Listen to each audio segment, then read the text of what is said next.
June 22, 1941.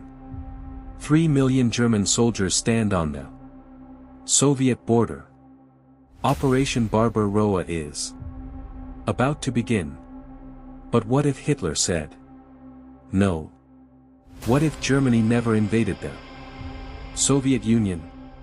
What if the Molotov-Ribbentrop Pact held and Germany focused every resource, every soldier, every factory on defeating Britain and the United States instead? Most people assume Germany would have won. No. Eastern Front means no Stalingrad, no Kursk, number 3 million German casualties. All those divisions could defend France, Italy, North Africa. All those tanks could stop D-Day.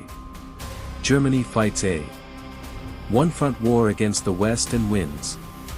Here's the problem. The economics don't support that conclusion. Germany invaded the Soviet Union because they had to. Not for ideology, not for Lebanon's realm, but because the German war machine was running out of oil. Without conquering Soviet resources, Germany couldn't sustain a long war against anyone. This is the story of why avoiding the Eastern Front wouldn't have saved Germany. It would have doomed them faster. Because wars aren't won by saving soldiers. They're won by securing resources. And Germany didn't have them. Here's the question. If Germany never fought the Soviet Union, would they have had the oil to outlast Britain and America? In our last video, we examined the opposite. Germany versus USSR only. This video flips it. Could Germany survive without conquering Soviet resources? The answer will surprise you. If you're into history that breaks down the economics behind the battles, let's establish the alternate timeline. Germany conquers Poland and France as historically. The Dunkirk evacuation succeeds. France surrenders June 1940. Britain remains at war but isolated.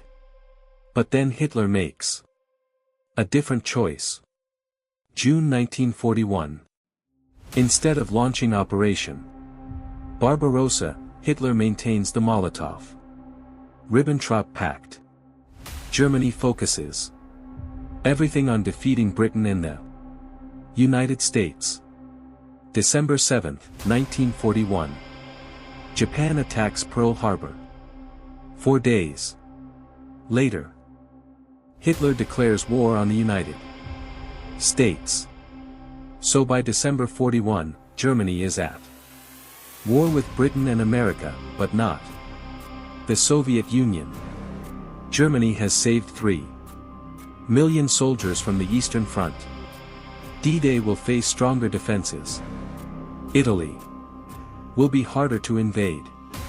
This sounds like a massive advantage, but here's what doesn't change. Germany's oil crisis. In May 1941, the German High Command conducted a fuel analysis. Military requirements 7.25 million barrels per month. Available supplies 5.35 million barrels. That's a 26% deficit every single month. German planners calculated fuel reserves would be exhausted by August 1941. Weeks, not months. This mathematical reality forced Operation Barbarossa. It wasn't ideology. It was arithmetic. Germany produced 5.7 million tons of oil annually. A fully mobilized military needs 10 to 12 million tons. That's a 6 million ton gap. Romania provides 2 million tons. Soviet trade provides 600,000 tons. Total, roughly 9 million tons, still 3 million tons short. In the historical timeline, Germany invaded to capture the Caucasus oil fields 8 to 10 million tons annually. That would nearly double their supply. But in this alternate timeline, Germany doesn't invade. Baku remains in Soviet hands. Germany never gets that oil. So where does Germany get them additional 3 million tons they need? They don't. Which means Germany can't sustain full mobilization. Fuel rationing begins immediately. Tanks sit idle. Aircraft are grounded. The Wehrmachter's effectiveness degrades not from casualties but from fuel shortages. Germany attempted to solve this through synthetic fuel plants. By 1943, these produced 4 to 5 million tons annually. But the Allies targeted these plants with precision bombing. The Leona and Pulitz plants were destroyed repeatedly. 1944, synthetic fuel production collapsed. Here's the fundamental problem. Germany's economy is a deficit economy. It consumes more resources than it produces. And who does Germany face? Britain and the United States. Two nations with access to global resources. Britain imports oil from the Middle East. The United States produces 50% of the world's oil. Germany faces enemies with unlimited resources while operating on a deficit. This is not sustainable. In the historical timeline, American aid was split. 11 billion to the USSR, 31 billion to Britain. In this alternate timeline, all 42 billion goes to defeating Germany. American industrial production is staggering. In 1943, the United States produces 29,500 tanks and 84,853 aircraft. Germany produces 6,000 tanks and 25,000 aircraft. America outproduces Germany 5 to 1. By 1944, the United States was producing more aircraft annually than Germany produced in its entire war. The US built 96,318 aircraft in 44 alone. Germany's total wartime production was 110,000 to 130,000 spread across 6 years. The strategic bombing campaign intensifies without an eastern front to distract Germany. By 1943, every major German fuel facility is under systematic attack. Germany has no eastern front reserves to rebuild damaged infrastructure. Every factory destroyed stays destroyed. So, when the Allies invade, what chance does Germany have? Germany has more divisions. In France, the Eastern Front tied down 150 to 180 German divisions. Some are now available for Western defense. Germany could have 70 to 80 divisions defending France instead of 50. The Allies can wait. Every month that passes, Germany's fuel stocks decline. Every month, American factories produce more material. They build up overwhelming force and invade. When ready, by 1944, the Allies have complete air dominance. When D-Day comes, 5,000 Allied aircraft support the landing Germany has a few hundred serviceable aircraft, many grounded due to fuel shortages. Those divs. By late 1943, fuel was so scarce that the Wehrmacht converted to horse-drawn transport. By 1944, the German army relied on approximately 1 million horses for logistics, more than Napoleon's Grand Army. German infantry divisions moved at the pace of marching horses, while American divisions moved by truck. When Americans advanced 20 miles in a day, German infantry covered 8.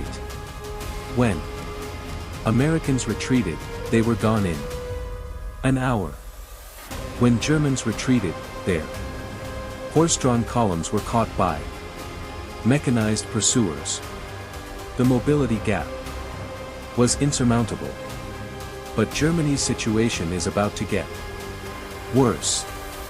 Much worse. By mid-1944, Germany's resource situation reaches a breaking point. On August 23, 1944, Romania switched sides and joined the Allies. Germany lost access to the Pest oil fields overnight. This removed 2 million tons of annual oil supply, 40% of Germany's total. German military planners immediately recognized this as catastrophic.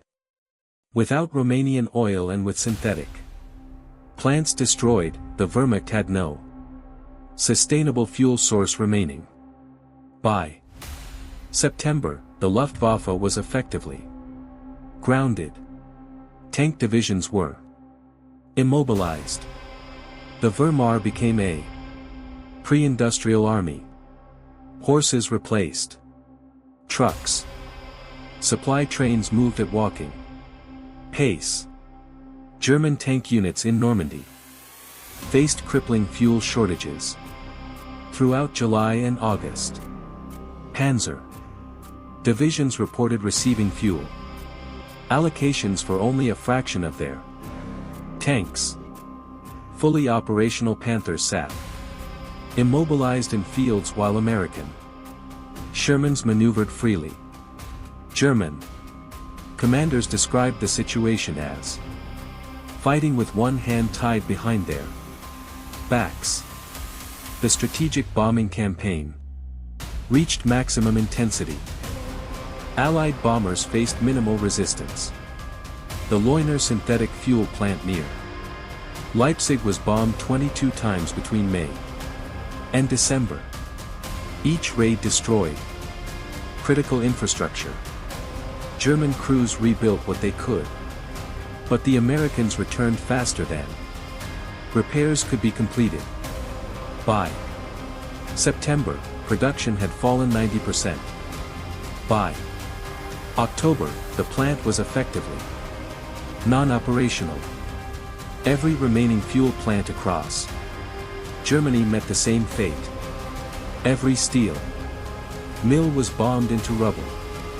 By early 1945, Germany was producing almost no new equipment.